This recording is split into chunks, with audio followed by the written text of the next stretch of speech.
আজি মানুহজনে আনিছিলে খাহী মাংসৰ তেল মোক কেতিয়াবাৰ পৰা কৈ আছিলে যে তুমি বৰা বনাবাচোন বৰা বনাবা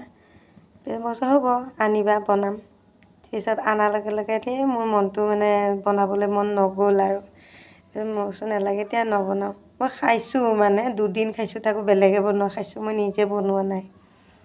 ভালকৈ মানুহটোৰ পৰা ট্ৰেইনিংটো ল'ব লাগিব খাহী মাংসৰ পকৰি বনোৱা তাৰপিছত বনাম এই যে একেডোখৰ মূলা মোক মানুহজনে কৈছে দি দিয়াচোন মূলা এটা মূলা খাই খুব ভাল পায় মই আকৌ মূলা কেঁচাটোহে ভাল পাওঁ মোৰ যদি এতিয়া ৰঙালাও থকা হ'লে মই ইয়াত ৰঙালাও দি দিলোঁ হয় ডাঙৰ ডাঙৰকৈ মোৰ ভাগত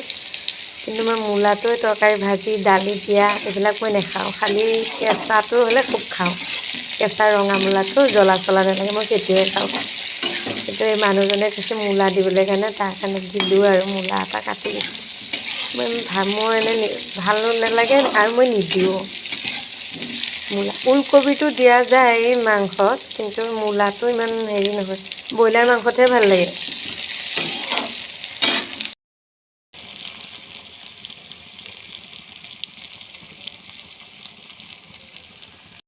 তৰকাৰীখনত মই হেৰি দিয়া নাই ৰঙা জলকীয়া দিয়া নাই মই পেকেটটো নিদিওঁ ৰঙা জলকীয়া আমাৰ ঘৰত নানেও নিদিওঁ শুকান জলকীয়া আনে যে সেয়া মই কেঁচা জলকীয়াৰ লগত মিহলাই পেলাই দিওঁ তেতিয়া ৰংটো ধুনীয়া হয় আজি নাই দিয়া আছে নিদিলোঁ কেঁচা জলকীয়া আৰু গোলমৰিচে দিছোঁ সেইকাৰণে ৰংটো হালধীয়া হৈ আছে ৰঙা নহ'ল আৰু একেবাৰে শেষতে গৰম মছলা অকণমান দি দিওঁ পাউডাৰ পিছত ঢাকি দিম আৰু হৈ গ'ল খাবলৈ পৰা হৈ গ'ল আৰু বনাইছোঁ থিয় হৈ কঁকাল বিষাই এতিয়া মানুহটোৱে খোৱাৰ পিছতহে আৰু মেইন একদম